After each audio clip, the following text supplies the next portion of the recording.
Hey, I'm Shawn Kanungo. This is another episode of Dangerous Ideas. We break down concepts and frameworks that will change your life. Hey guys, my name is Shawn Kanungo, and this is another episode of Dangerous Ideas, episode number 12. We made it, and guys, let me tell you, Meghan Markle and Prince William only made it to 12, and they got a $20 million bag. And right now, I believe that Spotify is going to call me in a couple hours to give me a $20 million bag. And so I'm really excited to have two returning guests to the pod. We have Mazen. Yo.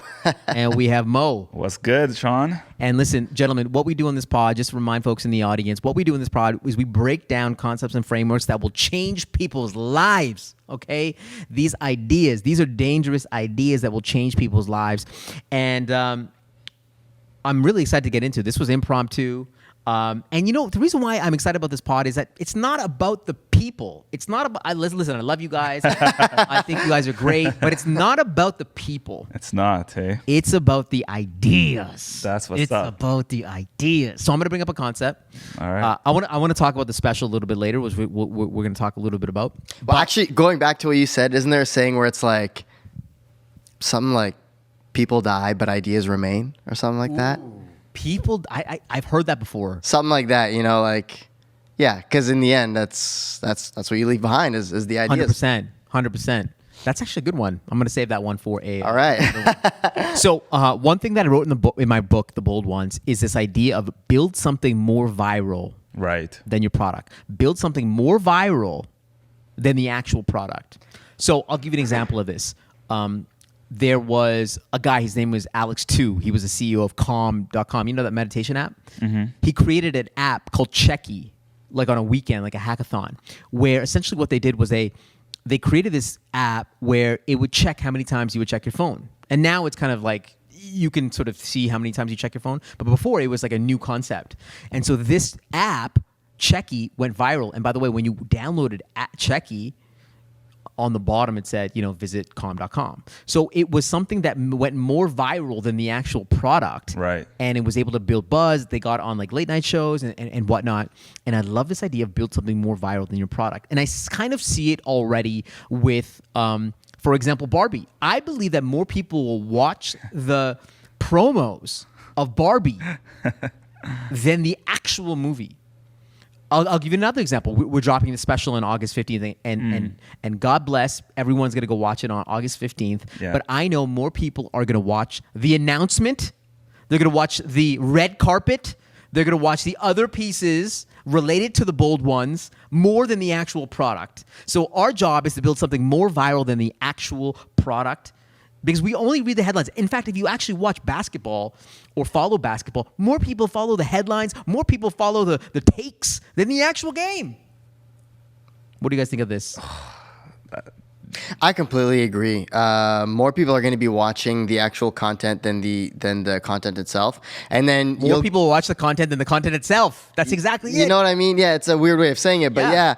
And then those same people would be like, "Oh, yo, I saw everything you're doing about the bold ones," and then you'd be like, "Did you check out the actual thing?" And you'd be like, I saw everything else. Yeah. But yeah, you're totally right.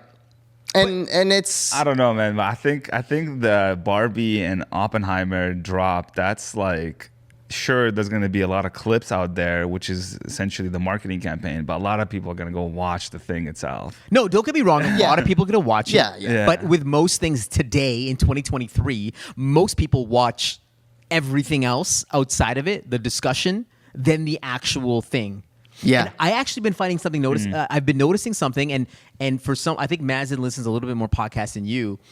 I bet you will watch more of somebody talking about a particular controversy than actually watching the controversy or actually watching the thing. Yeah, people talking about the actual controversy becomes more viral than what the controversy is. It's a general concept. I think he's completely right. It's a dangerous idea.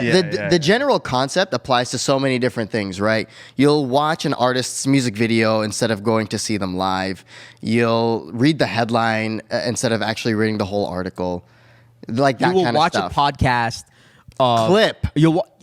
Like I'll watch. I'm like a nerd. Like I'll watch this guy on YouTube talk about a podcast that he hates on without watching the podcast. Yeah, like, without I'll watch watching. the commentary more than the actual product. Yeah. I'm a different breed. Okay, I kind of like would want to watch the full thing because I like to do the deep research. Like, Yeah, if yeah. someone's making controversy about this, all right, let me watch the official thing so I Yeah. can make my own That's the assumption. Listen, that's what everybody should be doing, which Yeah. is consuming Yeah. the actual product. Yeah, like I gotta make up my own perspective on this. Even though, let's say, I'm a fan of like an ex-individual who is making some headlines and creating the controversy. It's like, yeah, I like your take, but I gotta go and make my own decision if I agree with you or not. Yeah. So Well, let me ask you guys, because you guys are, world class filmmakers. Thank you. Appreciate it. Seriously, world class filmmakers. I appreciate it. And doesn't it piss you off?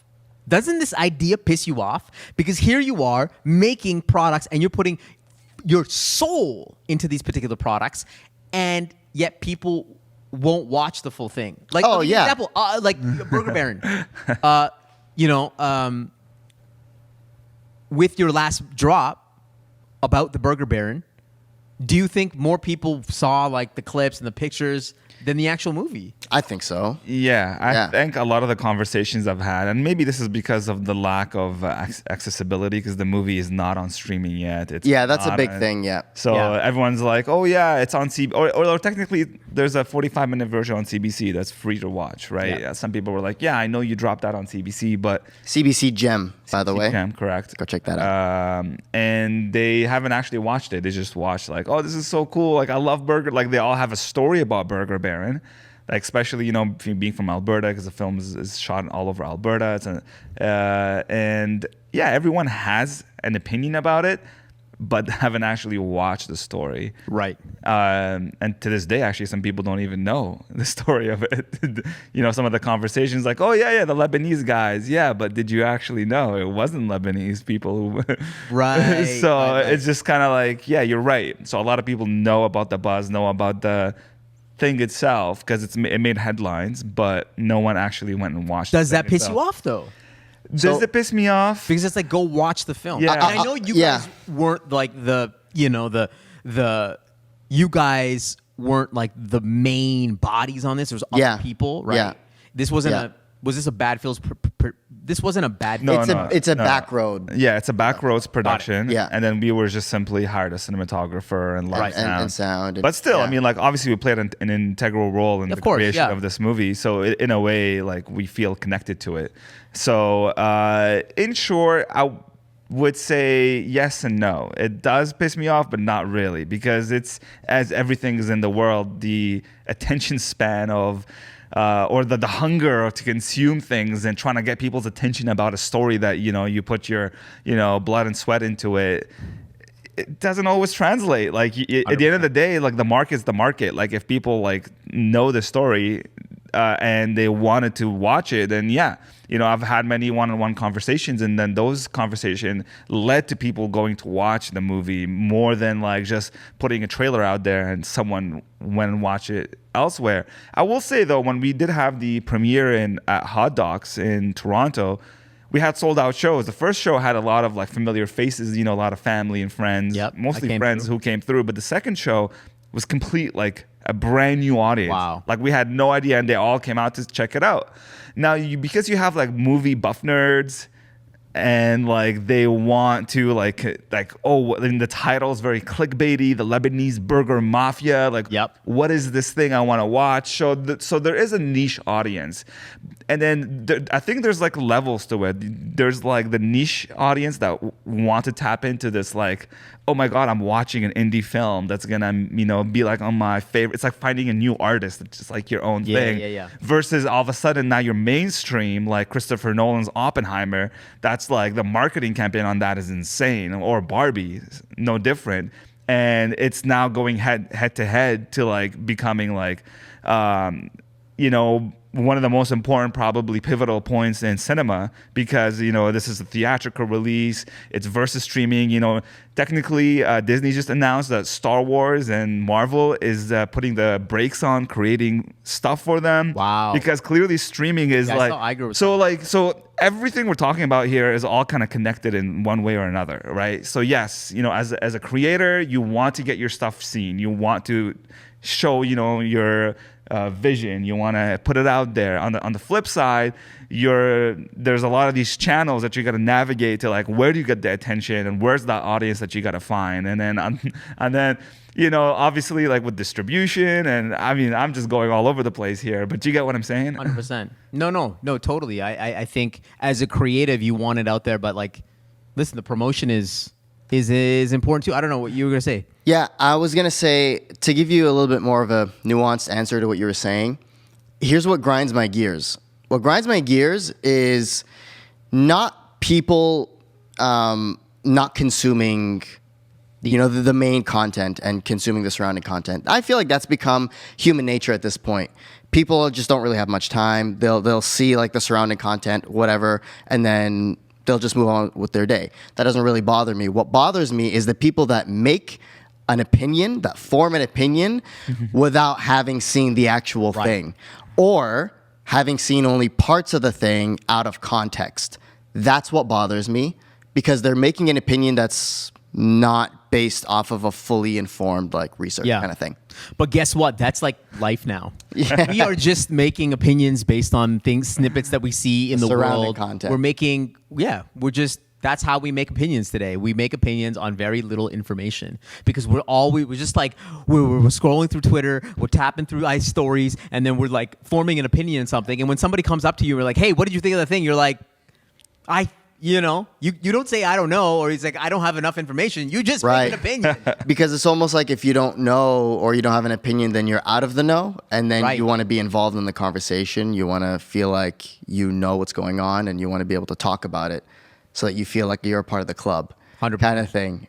So as a creator, isn't it really important then that you have to recognize that more people will see the outside thing or some sort of buzz around it than the actual product? I've known this for my entire career. Whenever we would do projects like at Deloitte, I would always try to put a spin on it to be like, oh, like we're working with drones, or we're doing something with AI, and like even though it was like a small part of the project, just so that people like across the firm and outside the firm would be like, oh my God, like look at this, or look what's happening with this thing. It's like always putting a viral spin to everything that you're trying to do in order for people to talk about it. Yeah. I would say this is just like a part of the internet at this point, because everything's on the internet, so people are just going to see the surrounding content. But even to go further back, before the internet, when we were just living in villages and stuff, hey, did you hear about so-and-so? Oh, whatever. And then you don't know the full story. Exactly. And then, it's just gossip. It's hear gossip. the gossip, and then... And it could be lying. I'll give you an example of something which was really interesting. I was watching the Nelk Boys podcast with Aiden Ross and Rice Gum. Okay. And they were talking about streaming, and Aiden Ross was saying that he actually makes more money than LeBron James, which... Bro, his deal that he got is more than LeBron James. Now, as somebody watching that, like, first of all, I saw that actually get shared like a whole bunch of different places. See, he's saying that just because he wants to say it, because he knows it's going to create buzz, whether it's true or not. Who's going to be able to verify that? I can't. I can't. Don't know. I don't believe him, to be honest with you, because he's a very trolly character, Aiden Ross. That's just his character. But here you go. But it created buzz. It does, and now we're talking about it. Yeah. And so in that's something like I'm using that as an example to say, hey, by the way, like Aiden Ross said this on the particular podcast, and then people just talk about it. And I don't even think they went in and actually listened to the whole podcast, because you know what I did? I went and I listened to the whole podcast. Damn. And what he says later, he's like, oh, what's it? He talked to he talked to Kyle from Nelk Boys and the other guy Steiny, like, what's an amount that you're going to be comfortable with? And I think Aiden Ross said, I think $50 million, but I'm like, you just said before that you're making more than LeBron. LeBron makes more than 50 million. So anyway, you know what I mean? Like, so if you do the math, but nobody's going to see that. Nobody actually goes into the entire podcast and takes a look at it. But Oh yeah, for sure. But what do you guys think of these streamers, by the way, as a side note, making this kind of bag? Not every streamer, obviously, Of is gonna course, get that, but there's yeah. like a lot of streamers out there, Twitch streamers, like I think Rumble's getting into the game, Kick, Right. all these guys Yeah, getting yeah, in the game, those getting a guys are- bag. I never, and I still to this day, the idea of watching somebody else like play a game or just watching somebody sit there for hours, to me it's an interesting behavior that I have not understood yet. But I appreciate it. I just don't understand yet. Yeah. So live streaming is a completely different, genre is too small of a word. It's like a whole universe in its own right. Yep. You know what I mean? I completely understand watching Let's Plays. I used to do it very often, a while back. And, it craves, it scratches a certain itch for me. And sometimes there's a game that you don't want to play, but you want to see how it's like. For example, I used to do it all the time with scary games. I'm too afraid to play a scary game, but I'll watch somebody else play a scary Right. game because again, I'm too scared, but B, it's funny to see them react to a scary part, and then it makes me feel a little bit better about myself because then I get like a moment of levity, if that's the word. Yeah. I get like a laugh out of it, which is entertaining for me. But yeah, like live streaming, it's its own thing, and it's kind of its own religion. And if you really, as soon as you skip out on like a day of live streaming or something like that, then It's like you that's like, it. People will move on. And Interesting. yeah, so it is its own thing for sure, and it's crazy. Do you know that FouseyTube has been live for like 2 weeks straight, nonstop? I did All not day. know that. Yeah, he's like been doing his own crazy thing right now, where he's literally Even when just he's sleeping. He connects his phone, and it's just live all the time. He's been live probably now maybe 15, 16 days Like straight, he's been working out, he's been sleeping. just doing everything. Yeah, he'll stream literally everything while he's sleeping, and Wow. people and I've I love seen that. while he's taking a nap, So- and this people is on are Twitch? commenting. It is on Twitch. So this is beautiful because this was the origin of Twitch. Yeah. So Yeah. Justin Kahn, Yeah. the origin of Twitch was that he would have a camera on him at all times. Yeah, like And the Truman Show. Wow, it's like It's like it's like the Truman Show, 100%. Yeah, and it's crazy. Like I saw him. So is he getting buzz? Is he getting some like? He's for sure getting some buzz because he's been very public on talking about how I'm number blah blah blah now, and then the next day he'll be like I'm number blah blah blah, and he's been growing slowly in whatever metric he's saying. Like whether he's like I think now he's like the top 14 English speaking something Wow. like that, like Twitch channel or something like that. But yeah, he's been growing for sure. But yeah, like it is an interesting landscape because like I was watching his stream, right? And there was this moment Did he go to where the bathroom? Was he eating salad? so there was one moment where he was trying to get in line to get a coffee or something. There's a place somewhere in LA, and he was getting a coffee, and he was trying to see if he can cut in the line, and like maybe pay somebody to like, hey, Right. I'm gonna pay you to get this drink to blah blah blah. And it was just so interesting trying to see him do that, and then because every person that he would talk to becomes a character in Yes. this show. And so then he's like, oh, look at these girls, they didn't want to do it. Oh, look at this guy, he didn't want to do it. Oh, look at whatever. And then, eventually he got rejected by everybody. And then he goes and starts going like, what's wrong with society? And you used to be able to talk to people. And then, everybody in the chat is either like roasting him or like agreeing with him. And it's a microcosm that definitely the broader audience of people Listen, on the internet don't I'm understand. interested. You sold me, man. Yeah. Yeah. Maybe my opinion will change. Get me Yeah. on FouseyTube's well- live stream. If let's say in that specific example, if he wasn't streaming, would he still do that? Like, would he still like, oh, let me pay you money to Yeah, he I has- don't think so. He's Like, actually open. It's like he's prompting himself with He has to like put him in a performance. with like things so he can put himself in situations where it can become entertainment. He says on stream, You know what he's I like, guys, I'm driving around right now, but I got to go film some content for you. So he'll say it openly. Yeah. Like he's going to do this to like become more interesting. And, I don't blame him because if your life is I'm sitting at home all day and you're not doing anything interesting, then it's like, okay, people aren't going to tune in. But you got to go do something interesting. Right, exactly. Go film the content. So he is doing it for the sake and of that. this brings up actually my next concept and framework, which is this idea that people appreciate the effort. People appreciate the effort. They disproportionately value the effort. They see the effort. They see through it. I'll give you a simple example. So, just as a personal example, like for example, when I announced the podcast to the world, very few people cared. I'll tell you why, which is fine. It's very easy to do a podcast. Anybody can put up a mic, get on a stream, and have some people and have a podcast. Everybody has a podcast. Very, very difficult to do. Yeah. Very few people are going to share the fact that there's a new podcast in the world because the stakes are low, the barriers to entry are low, right? However, and this goes back to the idea of costly signaling, which you guys know a lot about because I talk about in my keynotes, which is the idea that, by putting in disproportionate effort, that actually results in greater meaning and trust and significance at the end of the day. But also people value that. People see the effort. So, for example, when I put out the announcement of the special, it blew up. Why did it blow up? Because people inherently know, they see through it like, damn, that's actually very hard to do. They don't know how hard it is, but they inherently know that is a very hard task to go through and get a special that's dropped on all these different platforms. Similarly, the reason why I was excited about this FouseyTube thing is like, wow, you told me about this story. I'm like, this is hard to do. I appreciate the effort. And people are smart. They see through the effort.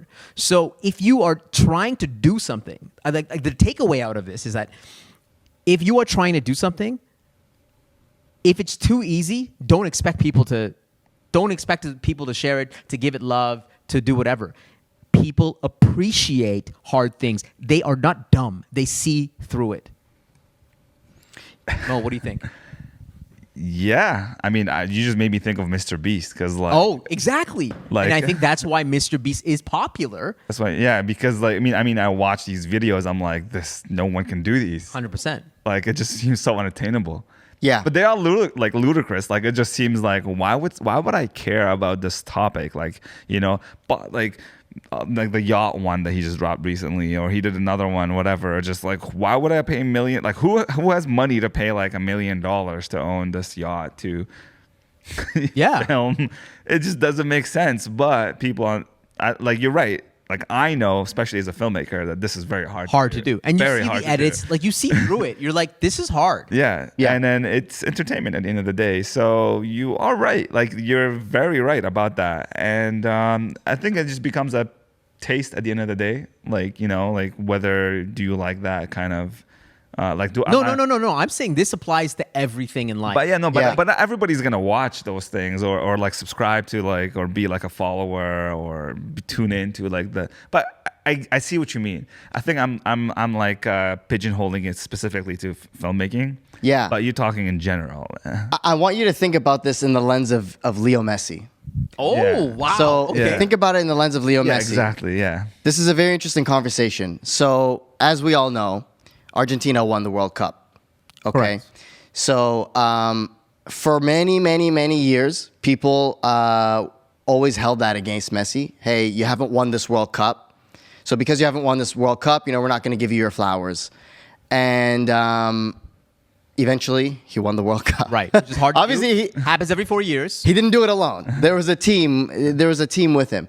But I wonder, how there's always going to be haters, right? But then is there something where it's like, this is such a great achievement where there will be a disproportionate amount of people that will be like, okay, you know what? You got this far. I will give you this flower kind of thing.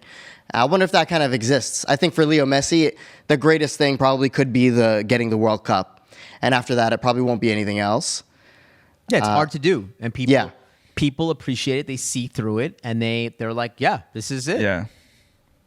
Yeah, this is, it translates to everything. So the punchline is that we should spend more time, more effort doing things that are more remarkable, that are harder to do than just choosing the easy route. That's in my opinion. Like, Yeah. Oh yeah, for sure.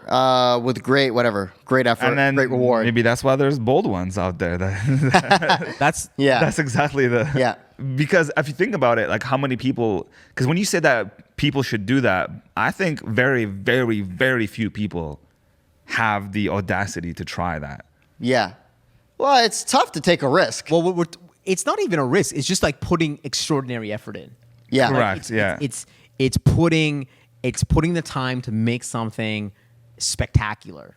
Yeah. Whether it's a film, whether it's a book, whether it's Yeah. whether you're writing something, whether it's an email, whether it's an invitation, whether it's whatever it might be. Yeah. Like spending time Yeah. to do something that's remarkable Yeah. actually pays off. And this is why there's a stigma behind.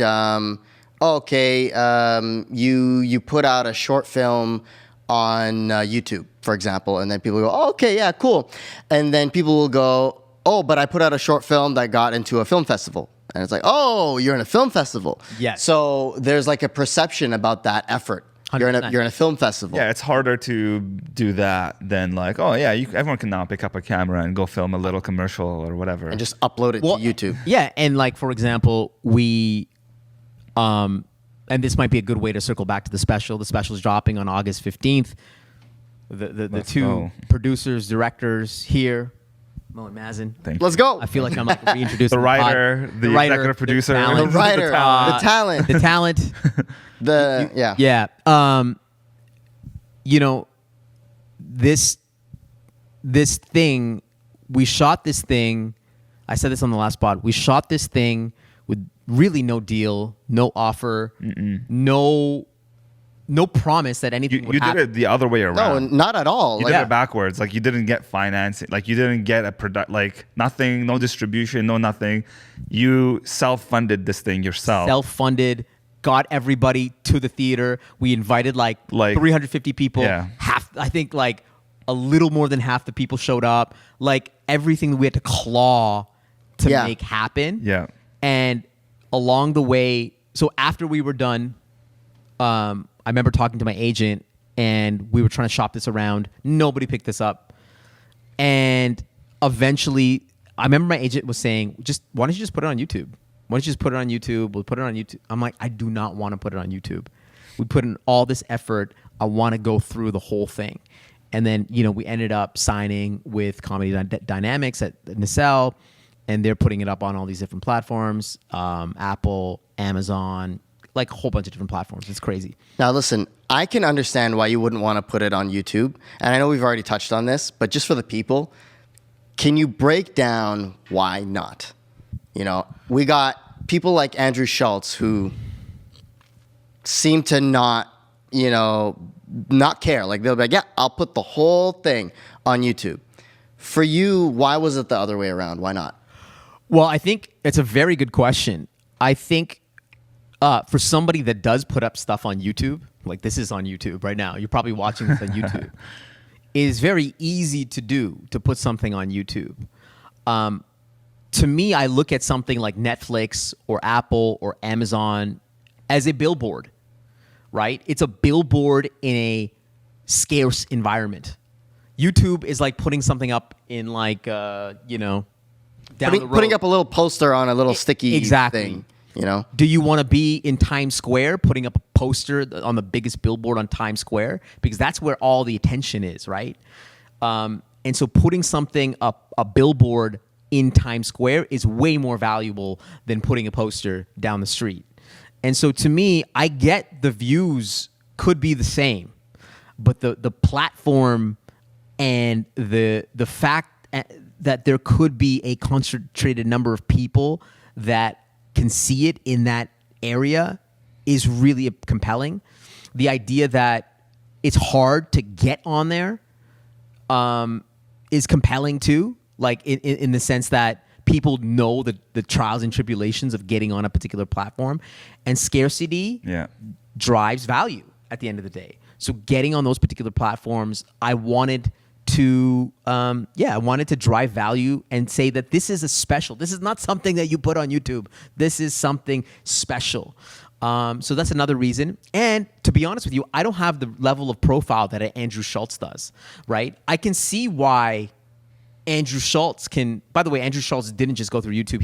He dropped it on Moment House. Yes. He first dropped it on Moment House. Oh, a special interesting. Moment House. I know it was somewhere else first And before. then he dropped the full thing on YouTube. Yeah. So he got the thing. See, there's certain people that like cross the chasm. They don't need the cosign from Apple. Yeah. They don't need the cosign from Amazon. Shawn Kanungo needs the cosign. Yeah. Right? Yeah. From a big platform in order to give me the lift. Other people are bigger than the platform. They don't need it. They already have the audience. I don't have that. So that's why I want to get on those particular platforms. Yeah, that was a very important thing to note. I was going to comment on that. There are anomalies, right? There's exceptions to that rule, and these people are kind of like that rule.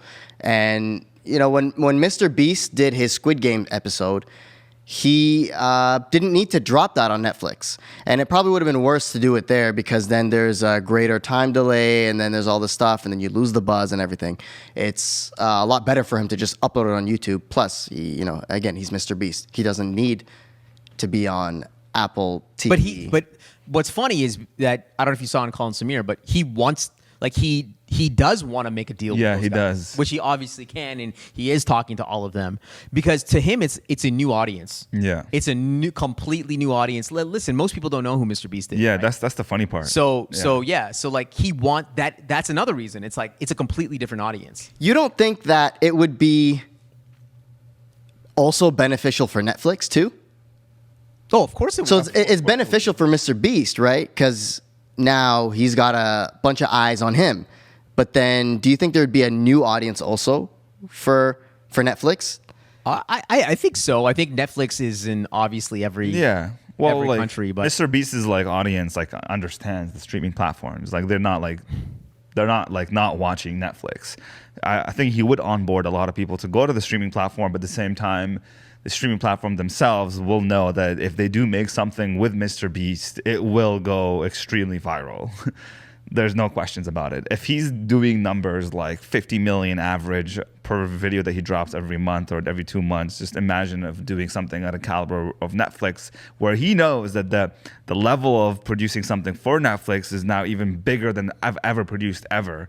So in his mind, he's just like, I need to make that. But the problem I think now lies into the editing style, because like it depends on what he wants to do. If it's going to be true creative output for Mr. Beast, or is it going to be like the studios who are going to have a say in like, no, you got to make it the long format, you got to slow down here, and then he's like, well, no, retention span, you got to be quick, you got to do that. And what's funny is that when with this special, submitting it, there were no edits. Like Mazen just cut up a perfect edit, and they didn't come back with anything. Yeah, they never said anything, eh? So it's so that's pretty cool that we were able to have the creative freedom to put whatever we wanted in there. And that's really cool. You hear that? It's uncensored. Uncensored. Uncensored. Yeah. Bold. But it's funny, like before shooting that special, we got together, and it's funny because I've had this idea for creating this special for years. I've literally had it in my goals list from 2017. And as I would cross different goals down every single year, that thing would remain. And I know we like working with, I've been talking with you guys about this for a long time. Yeah, we did chat about it a long time. We've a long time. And even like other shows, like and by the way, another thing on my bucket list is to create a show, which we'll do. Woo! And I know we've had like different trailers over the years, like the algorithm and stuff like that, where we get people, which is I think a great idea, which is part of the special too, like pilot project. But putting something like, it's not even manifesting something; it's just like putting in the work to make it happen. And because I knew nobody's going to hand you anything. Nobody's going to hand us a show. Yeah. Nobody's going to hand us something and we're going to put it up. We have to create it ourselves. Yeah. You're right. It's the execution at the end of the day, which is what is very inspiring. Like, because you gave us you're fueling us to like, hey boys, this is what I'm gonna do, and then we're like, all right, let's brainstorm, and then we go back and forth so many times about that one project, but you've done many other projects well, remember when you guys came over to my house and we watched like a whole bunch of specials? Oh yeah, and we were like, we like this, we like that, had some Papa John's, and we were like figuring out. At one point, I mean, I was calling companies to get a cable cam. I know. And we were gonna get this this crew that worked on the Marvel movies, and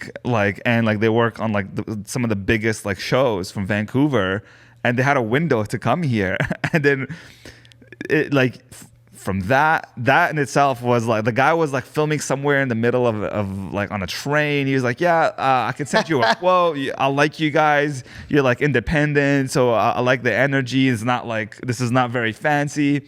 But obviously, like you're limited on what you can do, and even we wanted to throw a jib in there because you like obsess over it.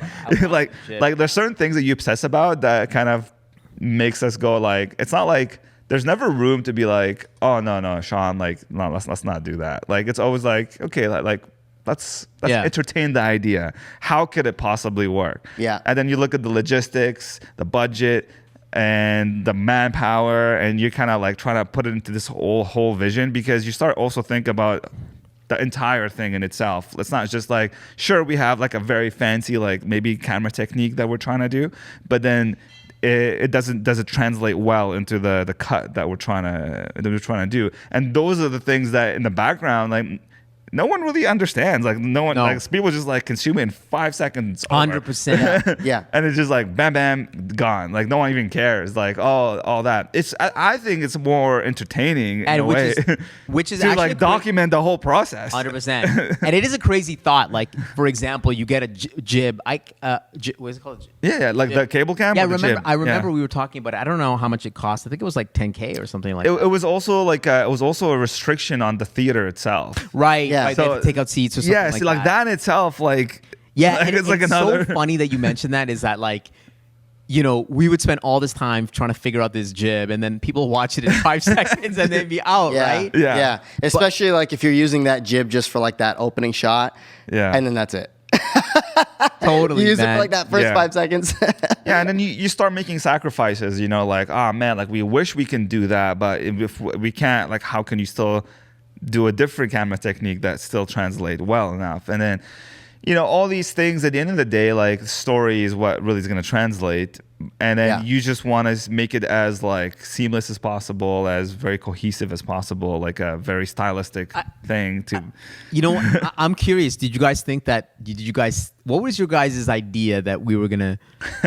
Did you guys think that we would be able to put it on a particular platform? Or were you guys like, nah, I don't think it's gonna happen? I definitely thought it was. Oh no, possible. I think what we possible, created, but not likely. No, yeah, I that thought was my thought. what we created had good like enough legs to stand on itself, so be able to get places. Oh yeah, for sure. I just know like the market is very hard to enter, so I just don't know like we have zero connections in terms of like 100%. I don't have any connections. Yeah, either. so the product itself is great. Yes. So we and this is, I mean, again, humbly speaking, we've heard that before from other people saying the stuff we produce is really great. 100%. So for us, we weren't like afraid that like this is like not worthy enough. It's just more about like, how do you tap into this, like, you know, how do you know the right people to get it on these platforms? Like it's something that for us has never been done before for us.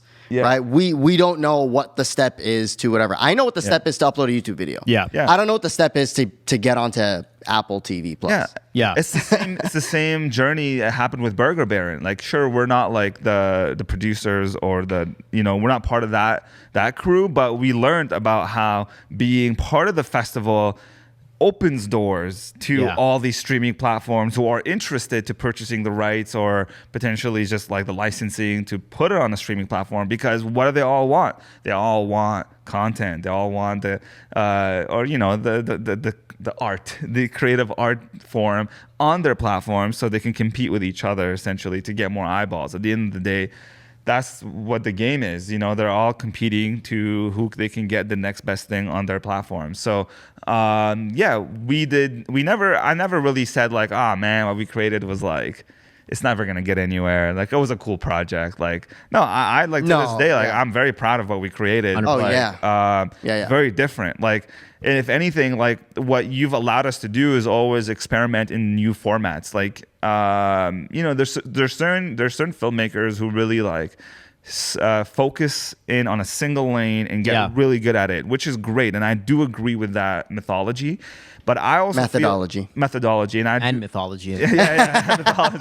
But I do think that there's something magical about pushing outside the box of something you haven't done, like, and you get inspired by other things, and then you create something that sure, we're like, I'm not a comedy special necessarily expert. I don't even watch them, but I love what you do, and I understand like your vision. So I get like passionate about what you want to do, and I want to translate that in my own specific way. So like for me, for example, I tapped in a lot of my roles into making sure the production day was like on point. The cinematography is on point, making sure every single camera op, including myself, knowing what the hell we're doing to make sure that it translates into the editing, which Maz and I go back and forth a lot on like so many hours, even not talking to you, we're just jamming each other to be like, this is how we're gonna do this is how whatever the intro is gonna look like, this whatever, and all these things just happen. And then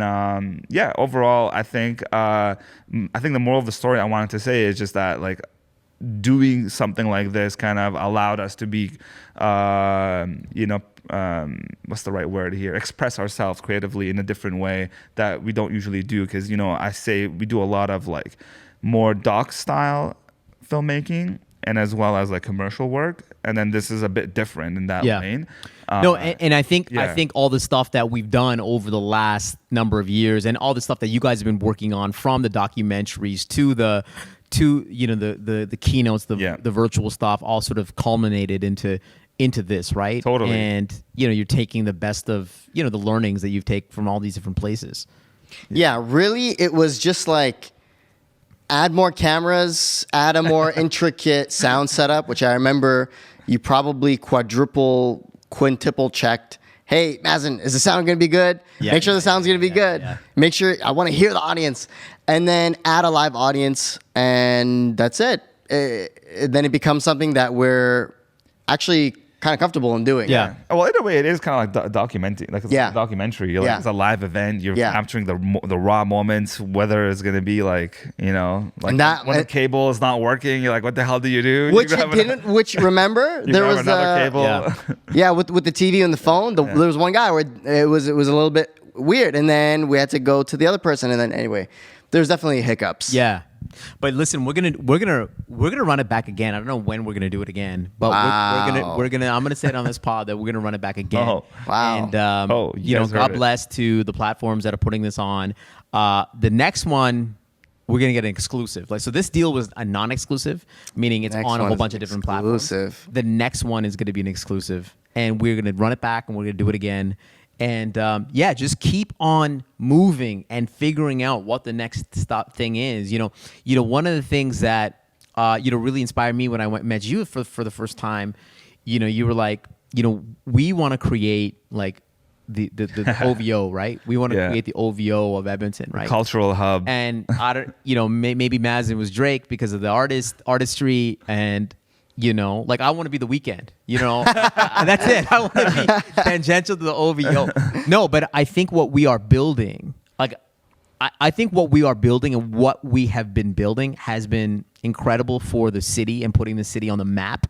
And that's what I want us to continue to do, is put ourselves and the city on the map. And as we grow, we can get other creators and other folks that we can be a magnet to others to continue building in this creative space, right? Obviously, it's part of the reason why we're here too, right? For sure. That we can be a magnet.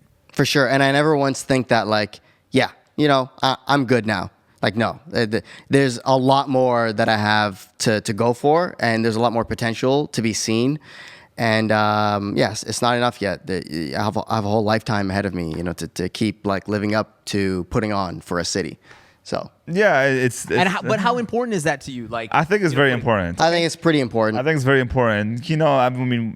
Literally, I think I have this conversation almost every week or every second week with everybody that I talk to about how Edmonton just feels like a city that doesn't offer much, right? There isn't really a lot. But if we all, us who are the movers, the shakers, the dreamers, who are not really building this, 100%. then who is going to do it? Like, you know what I mean? There's a great creative hub here.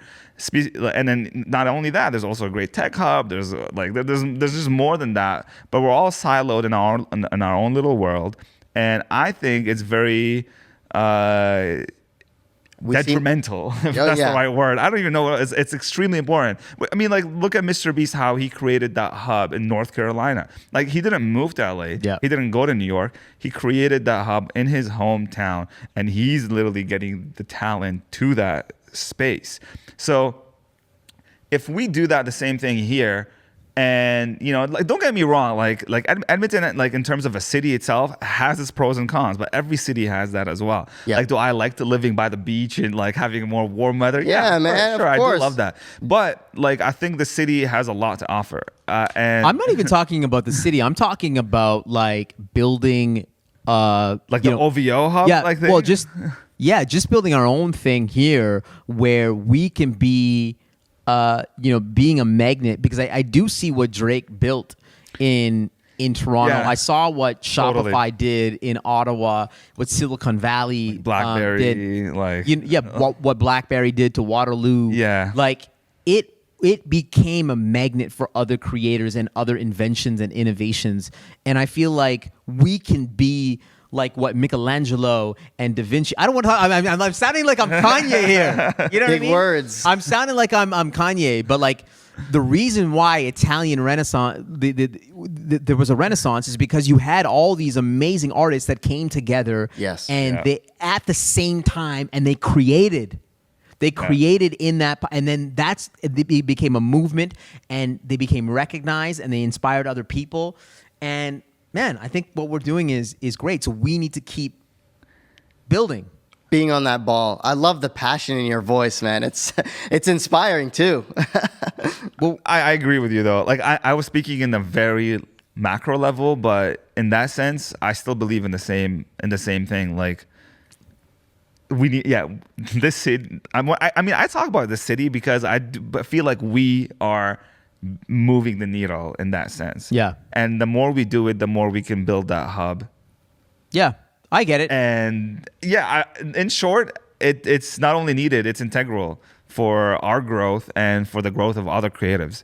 You know, when you put a bunch of creatives in the room, I think generally speaking, when you see the passion coming out of their minds and their mouths, then you know that magic could happen. And then you need to harness that and then take it to like 1,000%. 100%, Yeah. man. Well, listen, I know we're going to talk a little bit more about the special as it drops next month, but I just want to, give you your flowers on that Thank you. project.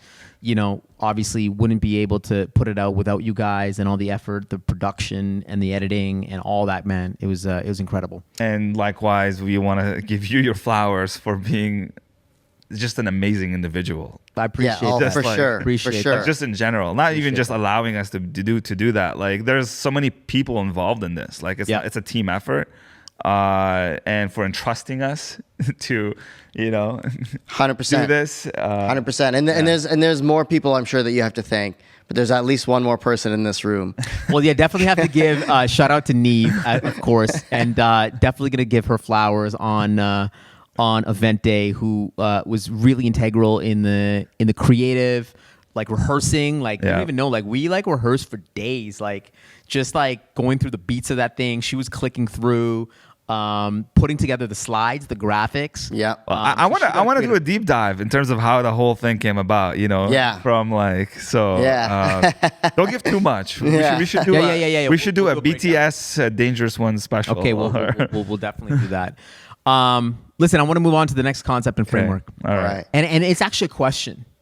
And I'll give you the concept that I believe in. Is that the question is, what do you think is ignored by the media today and ignored by the general population, but in decades or centuries time, that historians will look back and be like, oh my God, I can't believe this was created.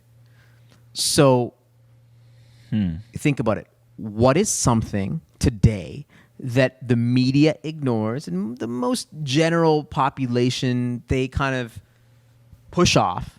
which in decades time or centuries time, that historians will study and be like, oh my God, this was a game changing thing. So I'll give you what I think. I believe that this realm, this thing of podcasting, is so woefully underrated that in centuries and in decades and centuries time, that people will look back and be like, wow, the biggest businesses, the biggest entrepreneurs, creators came from this realm of podcasting. Because if you look at this thing, what we're doing, more people will listen to this than they speak to their friends, their family, and building that connection with a particular audience will be so much more powerful tomorrow. And I feel like the general population doesn't see the power of this thing. And it goes back to the idea that, I believe that the next creators or the next creatives are the next entrepreneurs. This is what I think that most people are ignoring today, that in centuries time, people will study and be like, wow, look at that moment in 2020 when all these people were creating, and like in 20 years, like look at the businesses that they created. But what's something that you guys believe in? Wow. Yeah, very tough question to answer without really thinking about it. I think I have one. It's the Wuhan Lab Leak. Oh my God. Let's not get demonetized here. Okay. Okay, this is going to be hard to articulate, but I'll try my best. What I think in centuries' time, historians will go back and study and look at and analyze is the initial narrative behind artificial intelligence. So I'm gonna go on the side of being an optimist here, and I'm gonna say in centuries' time, we're gonna be like, oh wow, I'm so glad that AI has fully now been integrated in our life because it has made us made life much easier or more efficient or whatever it is. It's kind of like electricity now. It's just a part of life, right? And I think historians will look back at the beginning and be like, wow, look at how harshly we criticized AI and how it was going to take over the world and it was going to just kill us and blah, blah, blah, blah, and all this stuff. And maybe they'll be like, isn't it funny that humans always look at a new technology and either fear it or you generally fear it because they don't understand it. And so they'll kind of like, shut it down. And then it's like, well, actually it was.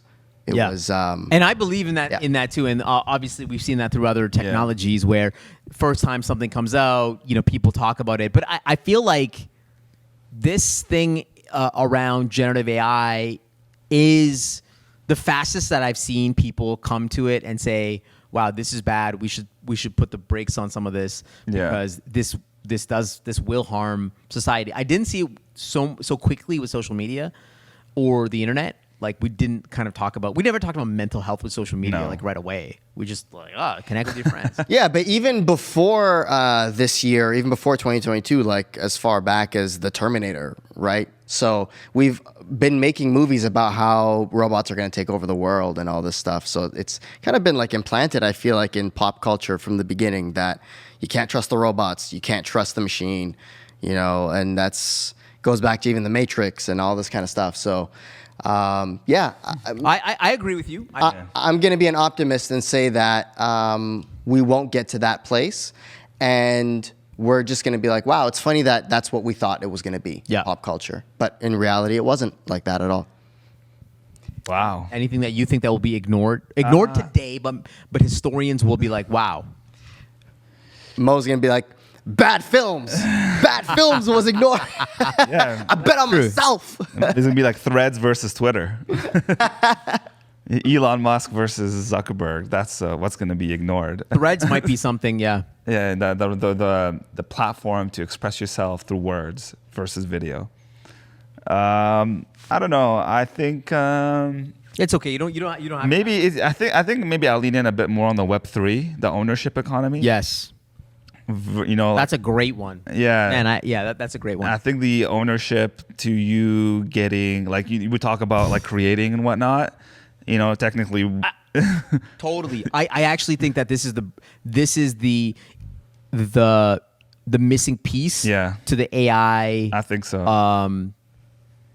Everybody's worried in AI. Oh, what about Yeah. my IP? What about Yeah. this? Like the Yeah. Hollywood Yeah. actors are striking right now. Yeah. The AI conundrum. Yeah, because it's just we now live in a world of abundance. Totally. And Web3 provides the possibility of scarcity Yeah. and like actually authentication. Yeah, I think because it got a little buzz, and now it's AI has taken over Yep. the mainstream, For sure, the conversation. and I think it's not going to be another 10 years until we see the benefits of it. So I saw Yeah. this. I saw this really on the AI front. I saw this really interesting question that somebody asked. He's another speaker. Mm-hmm. He said, "I just started to introduce this thing within my contracts where any company can't use my speech in order to put in, like, to train Yeah, I mean, that's- LLM or to train." The generative AI tools and use my content and IP within there. LLM stands for. Large language model. Okay, great. Yeah. It's like yeah. ChatGPT. Yeah. And so they can't use it to train these models. So what do you think about this? Do you think it's a good idea that people are not allowing their content to Yeah. be? Oh yeah. No. I was just. I'm not saying yeah. Like I agree. Okay. I was just saying yeah. Okay. But I will say, record labels. Are you listening? Yeah. You know. So it's only a matter of time. I actually disagree. So like I saw the LinkedIn thread and it was like definitely we don't want AI to use our content and IP. And I'm actually completely like I want you to train I want you to train the LLMs with my content, with my videos, Right. with my book. Take it, remix it, steal it, copy it, whatever that you can do. Listen, if you are in the world to create value in the world, if you are in this world to create opportunities for people to learn, for people to grow, then you should use that. Put it in a generative AI so that it can be better, for God's sakes. Yeah. It can combine the worlds. And guess what? You might not get credit. You're going to die. Yeah. Like that. Yeah. It doesn't, at some So point. you don't care if you get eventually credited? you're going to get the credit. Eventually, if you are good enough, you are going to get the credit. Listen, Right. a lot of people be like, Right. oh, why do you post all your stuff on YouTube? Wow. Like, all your content on YouTube? It's because I want to change people's lives. What do you mean? Like, the reason why this podcast exists, Dangerous Ideas exists, is so that we can put them out in the world so that people can go off and change their life. They can change their careers, the trajectory. And I want this information to be put into a generative AI tool that can be combined with other ideas so that they can generate better ideas later. Isn't that Yeah. the point? Yeah. Yeah. So stop getting so romantic about the Yeah. credit. That's my opinion. But listen, this Yeah. is a radical take, and I noticed Yeah. I got ratioed on the LinkedIn. So I want to know. Hey, listen, Yeah. maybe I'm in the minority. Yeah, the concept of like making a product that's so strong that it speaks for itself is it's crazy. I love that. It's like trying to create your own iPhone. You know what I mean? Eventually, it's you can't do anything but to be like, oh yeah, I got to give it the respect that it deserves for creating all of this stuff. And But let's say they took your guys' filmmaking knowledge, yeah, and you guys are actually very generous with giving out what equipment you're using, your Yeah. style. Like I've seen you guys in Yeah. emails, like, here you go, filmmaker. Here's everything we're doing. Yeah. Right? yeah. Would you be okay with everybody taking your knowledge, your IP, your filmmaking expertise and putting it in a generative AI tool so that other people can learn and exploit your ideas? Are you okay with that? I think so. Woo! I think We're so. on the same page. Yeah. Man, I don't know. Okay, that's good. 50-50. I'm You're 50-50, yeah. You Yeah. want to keep some secret? Because I want to just marinate on it more. I think that we're all uniquely different. So the AI is not going to be this model is going to create new Yeah. things that maybe I would like, but people to remake and remix and steal, it's not really like, I wouldn't be like, oh man, this was, I don't know. I need to think about this. For a Yeah. little So I have two things to say. I'll let Mazen speak. So, I really got introduced to this concept back when I was studying music at McEwen University. I wouldn't say it is mandatory, but I would highly recommend to always look at where things came from. So do your research and figure out, okay, Sure. this is where this thing came from, blah blah blah blah. But it is not required. How many people do that though? Not a lot. But that's why I say I recommend it. So, for example, I believe it is not required for you to do a deep dive on the history of hip hop in order to make hip hop music. You could just start making hip hop music right now, and you don't need to, and you could still call it hip hop and whatever, and you don't know anything about the previous people. But I still highly recommend doing the research because it opens your eyes and it makes you, it gives you a different perspective, at least. It gives you a more informed perspective. You guys get pissed off when people copy your stuff? No. And to be completely honest with you, I don't really know. I haven't really like seen anyone that's like copied my stuff. Yeah. If anything, we're copying other people. Yeah, 100%. Creative expression is just a remix of a remix of a remix. Right. Like it just Yeah. like, What is a truly original idea? Yeah. So it's not But- really like. It's not less. I mean, we get inspired by so many other filmmakers. 100%. So we just take their ideas and Yeah. we make them our slightly But different. let's say somebody, they stole the gimbal Yeah. theater look that we've done. I've seen people sort of do that. No, or like I see steal what a you mean. thumbnail. Like, let's say we started creating like a very kind of unique, like taking, let's say, like the gimbal is not new. It's been existed but for a the while. style- But we created a style that not all of a sudden some other people, if they do that, by all means, go for it. Because at the end of the day, what I'm gonna do is different what you're gonna do. Yeah. And then it also depends on like who you work with and how it's gonna translate in the post production. So I think you're leaning towards put my stuff into a generative AI Correct. tool, and I will not get any credit at all. Yeah. And you're okay Yeah. with it. I think I would be okay with it. Wow. You can't really Pe- like put a restriction on your style. I just want to Do you know what chime I mean? in. yeah. To just chime in, see, I think I would be okay with it. And even for my own voice, I think I'd be okay with it too. My only thing that I would add is it would be nice to just be able to quickly know, like, okay, this is not course. actually what Shawn Kanungo said, or Well, this is not I what think Mazen there's said. a footnote that It's good to have attribution and Yeah. going back to say going if you got something from a generative AI tool and say, oh, by the way, this was attributed back to Mazen. He said this. Yeah. I think that is nice to have. Yeah. No, but I'm saying to completely get your voice, put it into an LLM, and then start putting out all the stuff that you never said. I think I have Yeah. a problem with the language model because what if they created something that you don't approve of, right? Like, But that's why it's a generative. It's taking other things that other. It's using to train the model. Yeah. That's what I mean. Yeah. Like the Yeah. data is using, and if I don't know. Well, here, look. Here's the perspective on this. Electricity got invented to do great things, and it got invented, and people used it also to do bad things. So is it still worth it to have electricity? I would still say 100%, right? So doing this thing, taking a voice, putting it into an LLM, I think people might create actually great stuff and create stuff that will provide value, whether it's entertainment or information to a lot of people using Shawn's voice. But people might also use it to do nefarious things, nefarious deeds. You never know. And that's why I'm saying, I don't actually have a problem with people doing it. It just would be nice to know quickly, okay, this is actually a remix. You never actually said this. And we're not there yet. And I don't know if we'll ever be there yet. But the reason why I believe that this is okay and this is fine, it's because it goes back to how we started this episode. Ideas remain, people die. So the idea of the thing is what's going to speak for itself. The power of Drake's voice. A lot of creatives just don't want their likeness and their creative vision to be exploited in a way where they don't have the final sign off on But it. why are we being so romantic about those?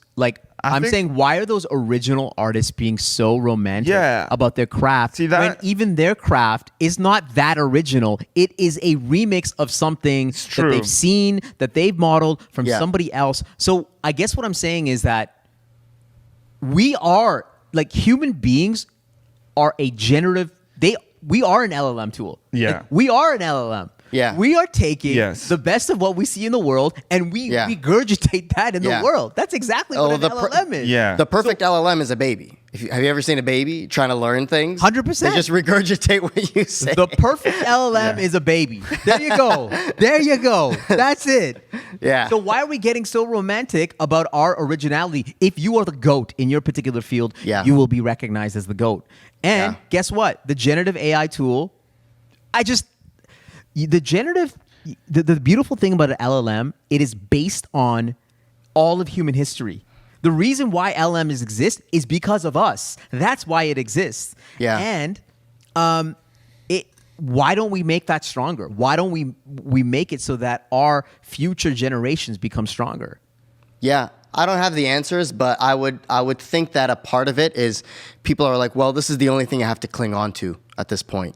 So if I let this go, then it's like I'm letting everything go. I think people get romantic perhaps for the integrity or the subjective personal expression of the moment in time that they are trying to communicate to the world. So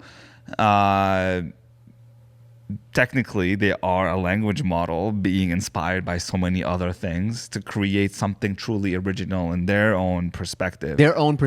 And I think there's a part of it that's like the truth in it is what matters to you most. Like, I don't want something that I like put so much, effort into, like, whether it's a painting or like, like I'm talking about Renaissance era, and then all of a sudden we see someone just like, oh, it's a great painting, let me just remix it and like do the same thing, and then I got all the love and you didn't. I mean, it's probably has happened many, many years where people just stole something and then that person got all the love and that person never got recognized. And I think it's possibly from that end. I mean, why do we credit papers? I'm talking about university here. When you do an assignment and you write a paper, you got to credit the authors who created that thing, right? But in the permissionless, wild west of this internet, you can just do whatever, copy and steal. Like, there's some YouTubers who literally copy and paste exactly the same video, and they got away with it. Right. So I recently don't you want to be like, if someone literally copied your video, if someone took the bold ones and made the exact same thing word for word, and then they said it's their words, would you not be upset about it? So I would be incredibly honored that they would copy. You'd be flattered. People copy my stuff all the time. I'll show you guys a thumbnail later of somebody copying exactly.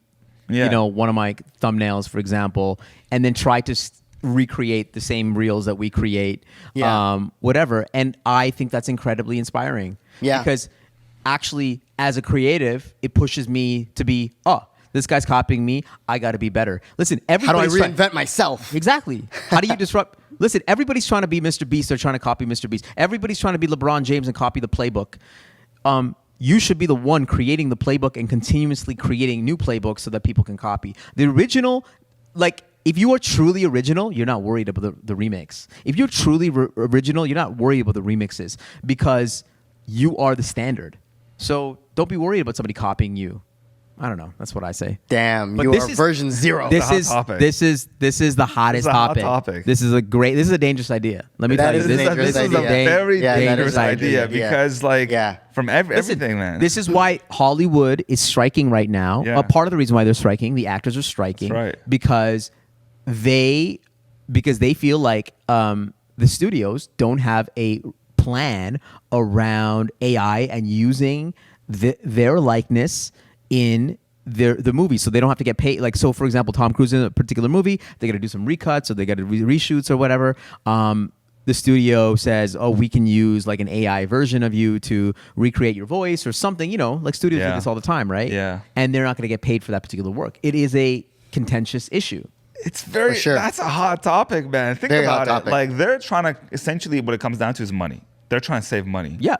Right? That's literally what it comes down to. Yeah. So they're like, why don't we take like not just the language model, also just Tom Cruise's face. Like, we just create a freaking like 3D model of him. But that to me, in a way, like creates a black hole, because if we are making these models of these famous actors, Yep. like legendary actors that they're gonna make like forever we're like, you know, let's say Tom Cruise says like, yes, I'm gonna give my likeness, my face, my voice to my children and forever to use me in all future Mission Impossible blah blah blah movies.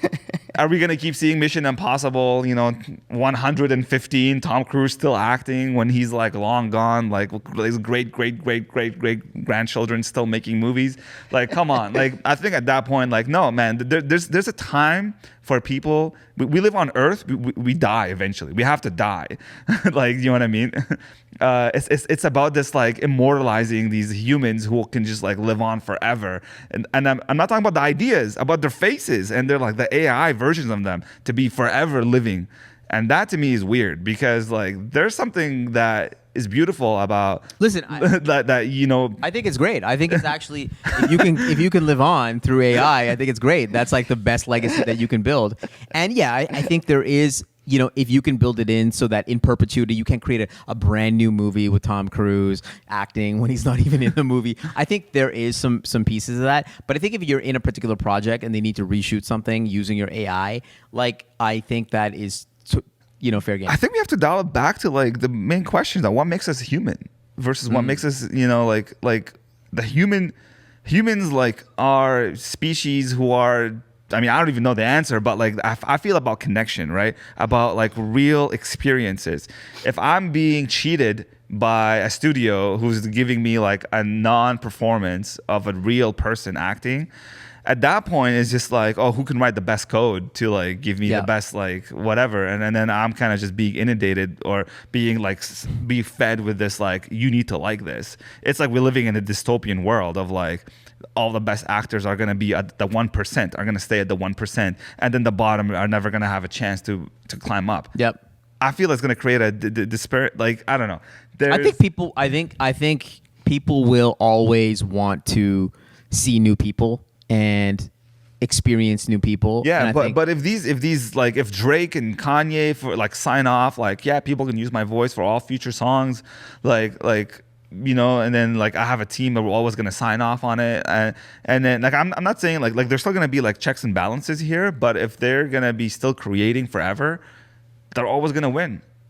Like, you know what I mean? They're always gonna win. I don't think so. You don't think so? No. You think they will die off eventually? Well, I think people like we've said this in another podcast, and I got to wrap this up really soon here. What I said in another podcast is at some point people value what's hard.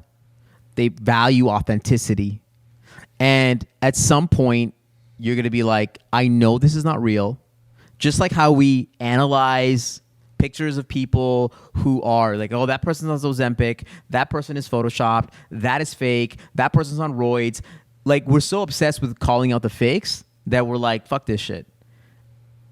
To me, we will always go back to authenticity, and even more so in an AI world. So that's what I'd say. That listen, gentlemen, we talked about a whole bunch of things. I want to thank you. We talked about a whole bunch of dangerous ideas today. These are concepts that will change people's lives, especially this last one. Oh my God, people's lives are going to be changed. I really appreciate you guys. By the way, shout out to what platforms you go to shout out to.